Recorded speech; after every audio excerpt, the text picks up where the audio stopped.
할렐루야. 네. 할렐루야. 아멘. 네. 여러분, 파리의 외침이라고 하는 1700년대의 파리의 거리에서 들려온 상인들의 소리를 모아서 한 폭의 그림에 담은 프랑스와 부세의 그림이 있습니다. 여러분이 보고 계신 이 그림은 당시 파리의 거리를 한눈에 볼 수 있을 만한 아주 특별한 그런 자료이기도 합니다. 이 그림 안에 등장하는 35종류의 서로 다른 직종에 종사하는 사람들이 거리에서 내는 소리, 그런 소리를 모아서 파리의 외침이라고 하는 제목을 달아 이 그림을 냈습니다. 그들은 저마다 거리에서 자신의 소리를 높여서 여러 사람들에게 다 들리도록 외쳤던 거죠. 마치 소리를 내는 경쟁을 서로 치열하게 하듯이 외쳤던 겁니다. 여러분, 세상엔 이와 같은 수많은 외침이 있습니다. 소리를 높이고 또 높이면서 많은 사람들에게 들려지기를 원하는 외침이 있단 말입니다. 요즘 이 시대는 학교 폭력으로 벼랑 끝에 선 아이들의 외침이 있고요. 또 장기적인 취업난에 허덕이면서 자괴감에 고통하는 청년들의 외침도 있습니다. 좀 더 잘 살아보려고 죽기 살기로 달려와서 숨이 턱에 차오른 서민의 외침도 있고요. 절대적인 빈곤으로 끝없는 가난에 살 길마저 막막한 난민들의 생을 위한 마지막 외침도 있습니다. 그리고 여러분이 보고 있는 이 그림의 파리의 외침에서 보듯이 하루 벌어 하루 살아가야 하는 그들의 외침까지 본다면 세상엔 우리가 들어야 할 소리, 우리에게 들으라고 외쳐지는 그 외침은 수없이 많습니다. 그러나 여러분, 세상의 어떤 외침보다 우리가 반드시 들어야 할 중요한 소리가 있다는 것을 여러분 아십니까?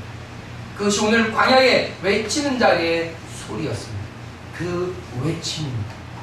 이 외침은 나의 생명, 내 영혼의 생사에 관한 것이기 때문에 우리는 반드시 들어야 합니다. 이 외침은 지금까지 자신의 소리를 내며 세상에 외쳤던 그 모든 사람들도 반드시 들어야 할 외침이기 때문에 무엇보다 중요한 외침입니다. 오늘 본문의 시작은 외치는 자의 소리여라는 말로 시작이 되고 있습니다. 여러분, 그 외침의 소리는 사실 오늘 보면 앞에 1절로 2절에서 보여준 것처럼 온 백성들을 위한 참된 위로와 평화를 위한 외침이었습니다. 이 위로를 위한 외치는 자의 소리는 아주 험악하고 거친 인생의 광야와 생명이 메말라버린 촉박한 사막에서 여호와의 길을 예비하고 하나님의 대로를 평탄케 하라고 모든 사람이 여호와의 영광을 보게 하도록 골짜기마다 산마다 험한 곳들마다 다 평지가 되게 하라는 그런 외침이었습니다. 여러분, 소리라는 것은요, 단순히 소리 자체를 위해 있는 것이 아니라 전달을 목적으로 있는 것입니다. 그러니까 그 소리는 반드시 들어야 할 사람들에게 들려줘야 하는 것입니다. 그 소리, 그 외침은 들어야 할 사람들의 귓가에 들려야만 했던 거죠. 광야에서 외쳐진 그 소리는요, 우리를 포함한 세상의 모든 사람들이 들어야 하는 외침이었단 말입니다. 우리가 들어야 할 그 외침, 그것은 어떤 외침이었느냐 하는 겁니다. 우리가 분명히 듣고 깨달을 수 있는 그런 시간 되기를 바랍니다. 자, 그렇다면 외치는 자가 무엇을 외쳤습니까? 그 첫 번째 외쳐진 소리는 무엇이었습니까? 그것이 여호와의 길을 예비하라는 것이었습니다. 아멘. 이 말의 뜻은 주님께서 우리에게 오실 때 그 문을 온전하게 맞이할 수 있도록 하라라는 그런 뜻입니다. 이 메시지는 크게 두 가지 의미로 주어졌습니다. 첫째는 여호와께서 이 세상에 오실 때 이 세상이 그분을 맞이할 수 있도록 하라라는 것입니다. 그래서 세례 요한은 광야에서 외치는 자의 소리가 되어서 회개하라고 외쳤고 회개의 물세를 베풀었습니다. 세례 요한의 이 외치는 소리는 잠들어 있던 이스라엘을 깨웠습니다. 그들은 회개의 물세를 받았고 그리고 세례 요한에 의해서 자신의 뒤에 오실 메시아를 기대하게 됐습니다. 그리고 그 뒤에 이어오신 예수 그리스도는 준비된 때에 이스라엘의 목자로 등단하십니다. 3년 동안이라고 하는 공생애를 보내시면서 예수님은 이 땅에 오신 목적을 완전하게 이루셨습니다. 이 사람은 모든 면에서 예수 그리스도를 맞이할 준비를 다 갖췄고 그리고 예수님이 오셨단 말입니다. 죄로 만연한 이 세상의 죄를 깨닫게 하심으로 심판을 두려워하는 마음을 이스라엘 백성들이 갖게 했고 이 세상의 죄를 짊어지고 십자가의 대속물이 될 수 있도록 충분히 세상은 악해져 있었습니다. 그래서 예수님을 죄인 취급했고 그리고 예수님을 십자가의 형으로 죽였습니다. 이 모든 것이 여호와를 맞이하기 위해 준비된 것들이었다는 사실입니다. 예수 그리스도의 죽으심으로 우리가 나음과 죄사함을 받았습니다. 그분의 부활하심으로 우리는 영원한 생명을 가지게 된 것입니다. 여호와 곧 우리의 구원자의 길은 완벽하게 준비되어 있었단 말입니다. 이제 남겨진 또 하나의 중요한 미션이 있죠. 그것은 우리 개개인들에게 찾아오시는 주님을 어떻게 맞이할 것인가 하는 것입니다. 그래서 둘째로는 내 안으로 여호와 예수 그리스도를 모셔드릴 수 있도록 내 마음의 문을 열라는 것이었습니다. 주님께서는 우리를 찾아오셨습니다. 나 개인에게 찾아오셨단 말입니다. 할렐루야. 아멘. 주님께서는 세상에 오셔서 계속적으로 우리의 심령에 예수 그리스도를 영접할 것을 계속 권하셨습니다. 강조했어요. 마태복음 10장 40절을 한번 보십시오. 마태복음 10장 40절에 성경은 이렇게 말합니다. 너희를 영접하는 자는 나를 영접하는 것이요 나를 영접하는 자는 나를 보내신 이를 영접하는 것이니라. 그렇습니다. 여러분, 전하는 자의 소리와 그 전달된 내용인 예수 그리스도 그리고 그를 보내신 하나님 아버지 모두가 하나로 포함되어 있습니다.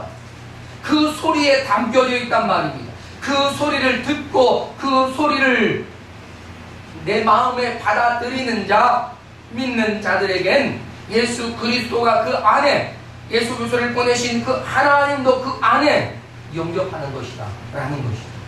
그러니 그 외쳐지는 소리를 신뢰하고 귀 기울이고 마음의 문을 열고 어떻게 받아들여라 하는 것입니다. 요한복음 10장 38절에서도 이렇게 말씀하시죠. 내가 행하거든 내가 무엇인가를 행하는 것을 너희가 보거든 이런 말입니다. 나를 믿지 아니할지라도 그 일은 믿어라. 너희가 본 일이고 너희에게 나타난 일이고 너희에게 경험된 일임에도 불구하고 왜 믿지 않느냐? 믿어라. 믿으려고 해라. 그러면 너희가 아버지께서 내 안에 계시고 내가 아버지 안에 있는 것을 깨달아 알게 될 것이다. 믿음으로 믿음에 이르게 된다라고 하는 로마서 1장 17절의 말씀처럼 그 사건을 보고 믿어라. 일어난 일을 믿어라. 너에게 나타난 하나님의 증거를 봐라. 믿어라. 그러면 내가 너희를 위하여 이 땅에 온 하나님의 독생자 예수요 그리스도요 메시아인 것을 알리라 이것입니다. 할렐루야. 아멘. 요한복음 14장 11절에도 이렇게 증거하지요. 내가 아버지 안에 거하고 아버지께서 내 안에 계심을 믿으라. 아멘. 할렐루야. 아멘.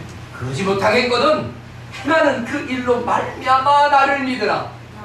여러분, 계속해서 주님은 믿어라. 예수 그리스도를 너희 주인으로 받아들여라. 말씀하고 있습니다. 이처럼 예수님은 친히 우리가 예수 그리스도를 믿고 영접할 것을 호소하고 계셨던 겁니다. 계시록 3장 20절 우리가 너무나 잘 아는 말씀처럼 볼지어다 내가 문 밖에 서서 두드리노니 누구든지 내 음성을 듣고 문을 열면 내가 그에게로 들어가 그와 더불어 먹고 그는 나와 더불어 먹으리라. 할렐루야. 여러분, 예수님은 계속해서 우리의 마음을 노크하고 있습니다. 아들아, 딸아, 문을 열어라. 내가 내게로 들어가야겠다. 나를 영접해라. 주님은 우리 이렇게 간곡히 문을 두드리고 계셨단 말입니다. 여러분, 우리가 예수님을 믿는다고 내 안에 나의 주인으로 영접한다는 그런 고백을 드렸지만 실상은요, 우리는 그분을 나의 주인으로 모시고 살지 않아요. 물론 그렇지 않은 분도 계십니다. 그런데 대부분 많은 사람들이 예수님을 주인으로 모시고 살지 않아요. 여러분, 바지사장이라는 말 아시죠? 바지사장. 바지사장이 뭡니까? 회사의 경영에는 참여하지 않으면서요, 운영에 필요한 명의만을 빌려준, 운영하지 않는, 운영권이 없는 사장을 일컫는 말이에요. 근데 여기에서 이 바지사장, 바지라는 말이 여러분 무슨 핫바지, 양복바지 이런 게 아닙니다. 이 말은 총알바지, 화살바지에서 나온 그 바지입니다. 다시 말해, 총알을 대신 맞고 화살을 대신 맞는 그런 방패가 되어지는 것이 말이에요. 그런데요, 우리는 그렇게 예수님을 바지 사람처럼 바지 주인으로 모시고 있다라는 것입니다. 명목상으로만 예수님을 나의 주인으로 모시고 있고 실제 주인은 나라는 겁니다.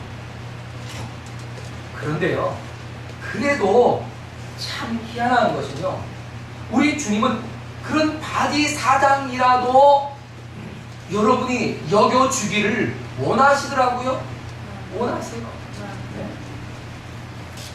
그래서 주님은 그런 바지 사장, 이 바지 주인과 같은 모습을 플래시 스킷으로 만들어 놓은 곳이 있어서 여러분에게 한번 소개하라고 합니다.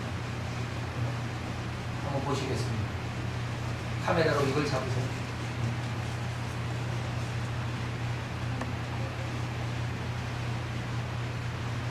왜 소리가 안 들려요? 한 번 더.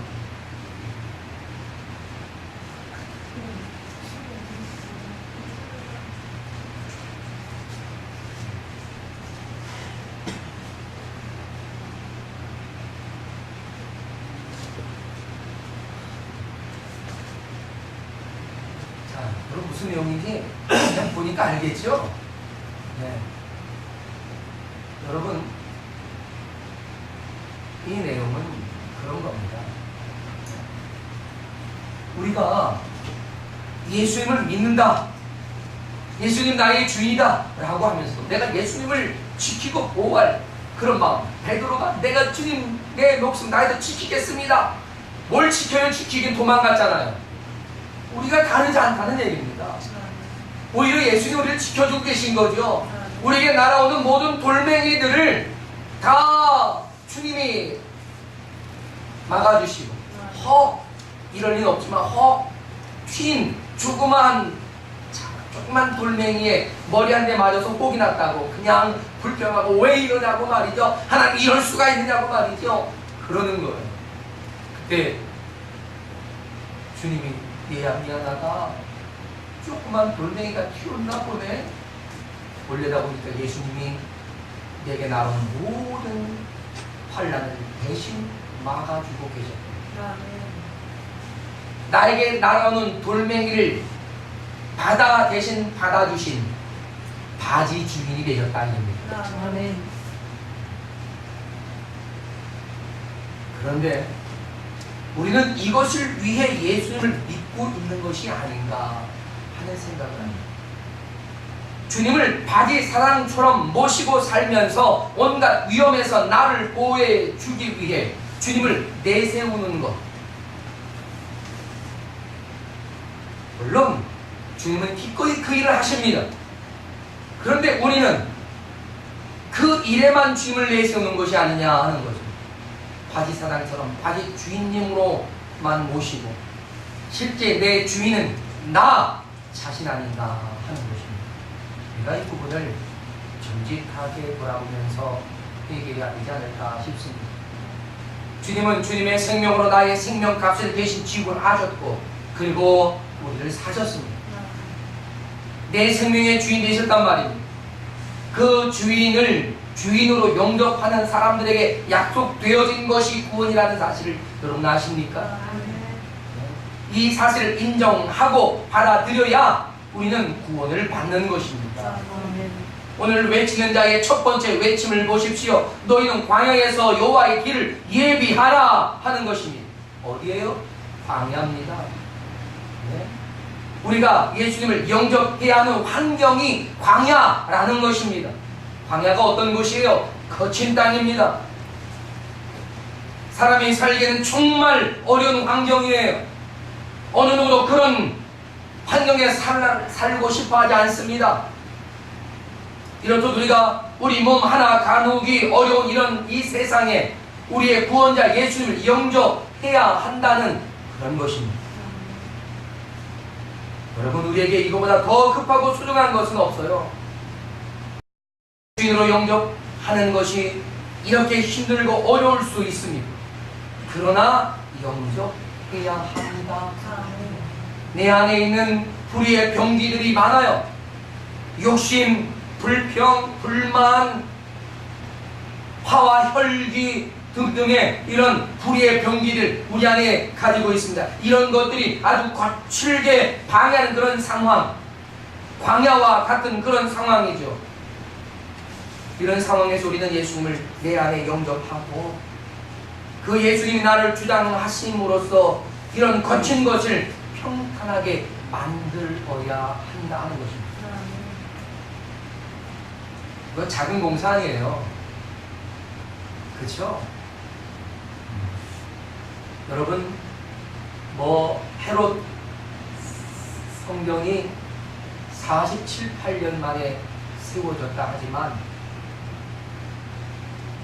우리 내 안의 성전은 그보다 더 오래도록 짓고 또 지어도 제대로 짓지 못하는 경우가 얼마나 많은지 몰라요.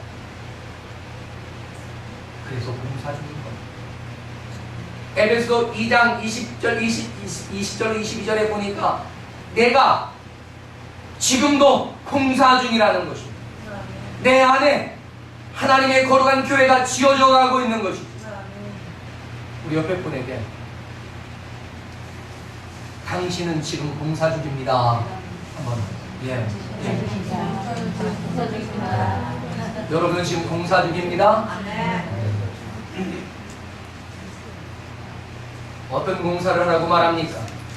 거대한 불도저를 필요로 하는 공사지요. 골짜기마다 도두어내라. 골짜기마다 다 메우라는 겁니다. 산마다 깎아내라. 언덕마다 다 낮아지게 해라. 고르지 아니한 것은 평탄하게 해라. 험한 것은 평지로 만들어라. 이야, 아주 거대한 토목공사 아닙니까? 네. 사랑하는 여러분, 우리 안에 예수 그리스도를 영접하고 평안을 누리기 위해 결코 작은 일이 아니라는 것입니다.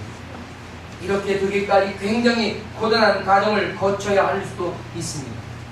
울퉁불퉁하고 뾰족뾰족한 우리의 성품을 평지같이 고르게 하는데 결코 쉬울 수가 없다는 것입니다. 그러나 이 과정을 거쳐서 대공사를 마무리하면 우리에게 놀라운 평화가 이루어진다는 것입니다. 아멘. 내가 할 수 없으니 어떻게? 성령께서 도와주시도록 우리가 성령의 인침을 구하고 성령의 기름 부으심을 구하고 성령의 다스림을 구하는 것 아닙니다. 이것이 우리가 주님을 내 안에 영접함으로 이루어지는 변화라는 것. 우리 주님이 나를 다스리시고 주장하심으로써 얻는 평안, 그것이 주님께서 제공하신 참된 평안이라고 하는 것입니다. 주는 평화 막힌 담을 모두 하셨네. 주는 평화 우리의 평화 염려가 맡기라 주가 돌보시네. 주는 평화 우리의 평화라고 하지 않습니까? 우리가 찬양은 그렇게 하는데 그 주님이 우리에게 주어지는 그 놀라운 평화로 임하시는 오늘 그 주님을 맞이하기 위해 우리는 어떠한 수고와 노력을 하고 있느냐 하는 것입니다. 우리가 영접하는 예수님, 그분은 우리에게 평화를 가져오십니다. 그 평화를 누리는 저와 여러분이 되시기를 축복합니다. 그럼 오늘 외치는 자의 두 번째 외침이 무엇입니까? 그것은 하나님의 대로를 평탄케 하라는 것입니다. 하나님의 뜻이 이루어지도록 하기 위해 걸리적거리는 것을 다 제거해버리라는 말씀이에요. 이 메시지 역시 두 가지 의미를 우리에게 주고 있습니다. 첫째는 이 땅에 하나님의 뜻이 이루어지게 하라는 것입니다. 이 일을 어떻게 할 수 있습니까? 우리가 할 수 있는 두 가지가 있습니다. 첫째는 기도하는 것. 주기도를 통해서 우리는 늘 기도하지요. 아버지의 뜻이 하늘에서와 같이 땅에서도 이루어지게 하소서라고 하지 않습니다. 그렇습니다. 우리 하나님의 뜻이 이 땅에서 이루어지도록 기도하는 겁니다. 기도는 내가 하지만 역사는 하나님이 하시지요. 하나님께서 다 알아서 하시면 되는데 왜 우리 보러 기도하라고 하느냐고 여러분 생각할 수도 있습니다만, 그러나 하나님은 우리가 기도해야 한다라고 말씀하십니다. 왜냐하면 우리는 살아이면서 하나님의 영적인 일을 함께 행하는 하나님의 군대이기 때문에 그 군대는 영적인 힘을 함께 돋워야 되기 때문에 그래요. 에스겔 36장에서는 하나님은 예루살렘이 회복될 것을 약속하셨습니다. 그런데 36장 37절, 그러니까 36절 끝에 가서는 하나님이 이스라엘 백성들에게 이렇게 말합니다. 그래도 이스라엘 족속이 이같이 자기들에게 이루어 주기를 내게 구하여야 할지니라 라고 했습니다. 성경은 우리가 기도하기를 쉬지 말라고 가르쳤지요. 계속해서 깨어 기도하라고 말합니다. 하나님의 뜻이 하늘에서와 같이 이 땅에서 이루어지게 하는 기도 우리가 감당해야 합니다. 아멘. 우리 교회의 사명으로 받은 세계 중보기도 이 사역, 이 목적은 이 세상에 하나님의 뜻이 이루어지게 하는 것입니다. 아멘. 하나님의 세계 경영을 위해 우리가 기도하고 주님은 그런 우리의 기도를 필요로 하신다 하는 것입니다. 아멘. 그리고 둘째는 우리 자신을 통해서 하나님의 뜻이 이루어지게 하는 것입니다. 아멘. 할렐루야. 아멘. 우리가 온 땅에 하나님의 뜻이 이루어지게 하기가 쉽습니까? 어려워요. 하지만 우리 자신에게 하나님의 뜻이 이루어지게 할 수는 있지 않겠느냐 하는 것입니다. 물론 이것도 대단히 힘들고 어려운 일이지만 결코 불가능하지는 않다는 것입니다. 우리에게 하나님의 뜻이 이루어지도록, 그리고 우리가 그 하나님의 뜻을 이루어 가도록 하면 된다는 것입니다. 물론 여기에서도 우리의 기도는 반드시 필요합니다. 그러나 하나님의 뜻을 이루는데 무엇보다 소중하고 필요한 것이 있는데 그것은 믿음으로 순종하는 우리의 결단이 요구된다는 것입니다. 우리 그리스도인에게는요, 누구나 동일한 한 가지의 사명이 있는데요, 그것이 하나님의 뜻대로 행하는 것입니다. 할렐루야. 아멘. 물론 우리가 주님의 뜻대로 행한다고 하는 그런 삶의 현장은요, 결코 호락호락하지는 않더라고요. 여러 가지 난제들로 이루어진 아주 복합적 난제의 현장입니다. 하나님께서 우리에게 당면한 이런 현실의 문제를 모르시고 무조건 무작정 요구하고 계신 것이냐? 아닙니다. 하나님 우리의 어떤 외부적인 환경보다 하나님의 위대하심을 보기를 원하셨던 것입니다. 베드로에게 내게로 오라라고 하셨던 그 주님, 그러나 그 주님께로 나아가려고 하는 그의 걸음, 그의 주변에서 그에게 밀어 닥쳤던 파도를 보는 순간 그는 두려워 물속에 빠져들었던 것을 여러분은 성경을 통해 보았고 베드로는 경험을 했습니다.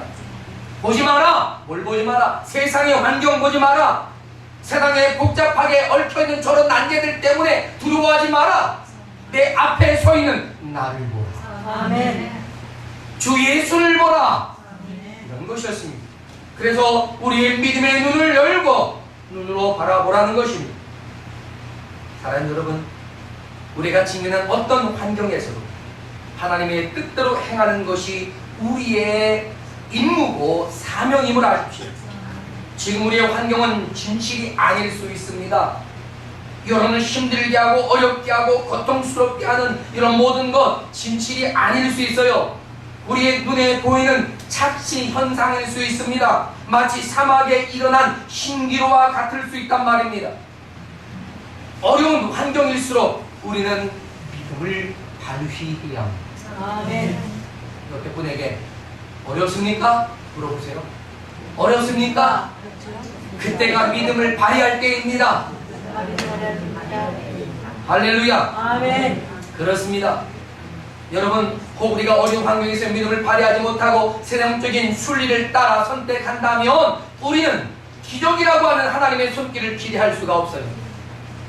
환경이나 사람이 할 수 없는 것 하나님은 능히 하실 수 있음을 믿으시길 바랍니다. 아멘. 나의 순종과 믿음으로서의 도전이 하나님의 뜻을 이 땅에 이루어 가게 된다는 사실을 믿으시길 바랍니다. 아멘. 이것이 하나님의 태도를 평탄하게 하는 방법이라는 것입니다.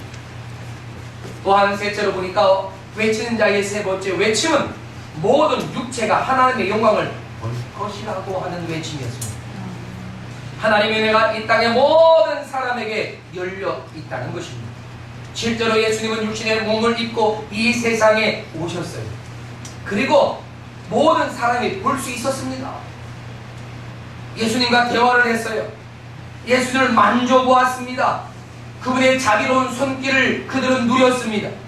예수님을 찾아간 사람은 그분에게 긍휼을 입었습니다. 혹 사람들의 손에 죄인으로 끌려갔을 때에도 예수님은 그에게 자비를 베푸시고 정죄하지 않으시고 용서와 새로운 인생의 기회를 제공하셨습니다. 아멘. 이것은 그들에게만 주어진 것이 아니라 저와 여러분에게도 주어진 하나님의 은혜임을 기억하시길 바랍니다.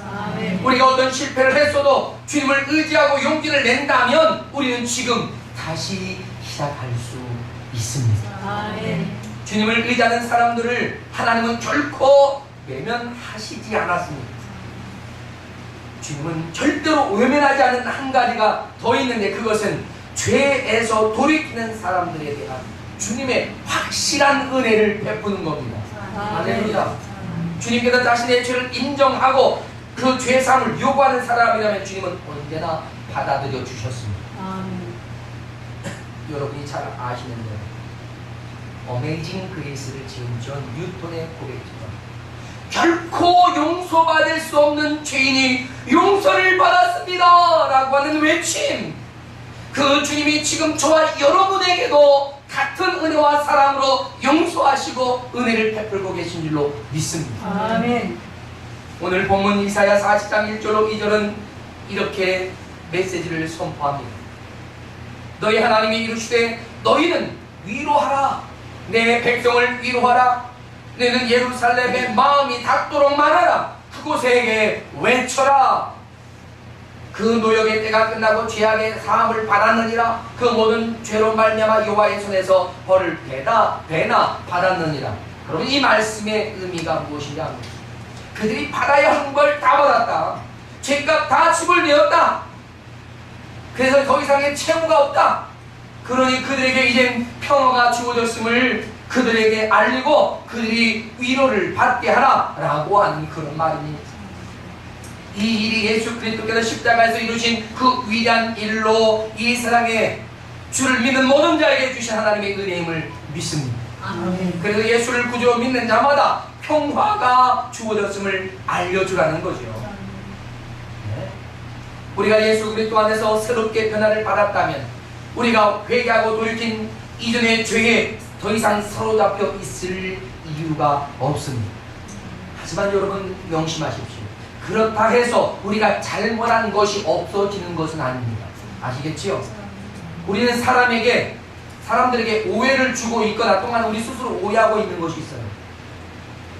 내가 타인에게 죄를 지었는데 하나님 나를 용서해 줬으니 내가 그에게 죄를 지은 게 없다라고 생각하는 것 잘못입니다. 그건 아니에요. 우리가 용서받은 것은요, 주님이 그것 때문에 천국에 가는 것을 주님이 가로막지 않겠다, 용서하겠다 하신 겁니다. 그러나 내가 타인에게 지은 죄는 죄입니다. 잘못이에요. 상처입니다. 거기에 대해서 우리는 평생을 미안한 마음으로 그에 보상하는 마음으로 살아야 합니다. 보상해야 합니다. 우리가 요즘 수요일에 계속 율법에 관한 조항을 보면서 하나님의 보상 원리를 여러분 가르쳐 드리고 있지 않습니까? 우리는 반드시 보상해야 합니다. 그러나 죄는 사함을 받았고 보상은 해야 합니다. 그러니 여러분이 혹 해를 끼친 사람이 있거든 그를 찾아가서 미안하다고, 잘못했다고, 내가 배나 갚겠다고, 네? 사개오는 4배를 갚겠다고 말했습니다. 할렐루야. 근데 비로소 주님이 오늘 구원이 이 집에 임하였다 라고 선언하셨습니다. 사랑하는 여러분, 하지만 그 죄책감이나 죄의식에서 사로잡혀 있지 말고 우리는 거기에서 자유를 얻을 수가 있다는 것입니다. 이처럼 외친 자의 소리를 듣는 자마다 그 외침이 위로가 되어 살 소망을 가지게 했던 겁니다. 네? 너무나도 엄청난 은혜의 선포였기에 그 은혜를 얻기 위해 여호와를 영접하기 위해서라면 내 인생을 완전히 갈아엎는 대공사를 주저하지 않는다는 것입니다. 할렐루야. 하나님의 뜻대로 살기 위해 내 뜻을 포기하고 내 방식을 포기하고 나의 고집스러움을 포기하는 것도 결코 주저하지 않는다는 것입니다. 이것이 우리가 감당해야 할 대봉사인 줄로 압니다. 도저히 구원받을 수 없었던 내가, 도저히 저와 사망의 문제를 해결할 수 없었던 나에게 예수 그리스도의 십자가의 부활의 복음은 나를 위한 하나님의 사랑의 열정, 바로 그 열애였습니다. 할렐루야. 아멘. 그 사랑에 감복한 한 여인은 한없는 눈물을 흘리면서 그 눈물로 예수님의 발을 씻겨주고 또 값비싼 옷값을 깨뜨려 주저없이 주님의 발등상에 부었던 그 여인처럼 오늘 저와 여러분이 그 사랑에 감복하기를 바랍니다. 아멘. 사랑하는 여러분, 우리를 위로하시는 이 외치는 자의 소리가 오늘 여러분의 귓가에 그리고 여러분의 마음 깊은 곳으로 들려지시기를 주님의 이름으로 축복합니다. 아멘. 그리고 우리는 거기에 반응해야 합니다. 어떻게? 다 같이 아멘. 아멘. 아멘으로 반응하는 겁니다. 아멘. 주 예수여 내게 오시옵소서. 아멘. 주 예수여 나를 구원하소서. 아멘. 주 예수여 나를 이끌어 주소서. 아멘. 주 예수여 나의 모든 것의 주인이 되어 주옵소서. 우리는 결단하고 시인하고 고백하면서 주님을 맞이하는 것입니다. 다 같이 자리에서 일어나겠습니다.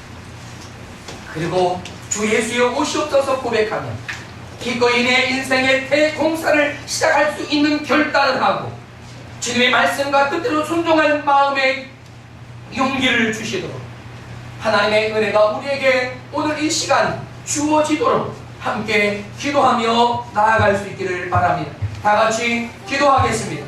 할렐루야. 하나님 아버지 은혜와 사랑에 감사합니다. 하나님이여 광야에 외치는 자의 소리를 우리가 듣습니다. 아버지 하나님이여 주님